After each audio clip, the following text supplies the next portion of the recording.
আসসালামু আলাইকুম দর্শক, আমরা এখন যাইতেছি 300 ফিট বসুন্ধরা 5 নম্বর গেট। সকালে বাইরে এলাম, ইটের ভাড়ায় গেলাম, এখন বাসা থেকে যাইতেছি। এখন নামতে হবে নীলা মার্কেট। নীলা মার্কেট থেকে যাইতে হবে 300 ফিট 5 নম্বর গেট বসুন্ধরা।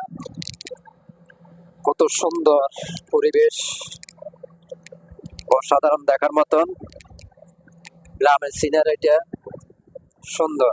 আমার থেকে খুব ভালো লাগলো। এই যে একটা হলো বাজার, কাঁচা বাজার। তো ভিডিওটি কেমন লাগছে অবশ্যই কমেন্ট বক্সে কমেন্ট করবেন, পেজটি ফলো করবেন। অসাধারণ দেখার মতন রোডের মাঝখানে আশেপাশে গাছ, এই যে ব্রিজ। ধন্যবাদ সবাইকে পাশে থাকার জন্য।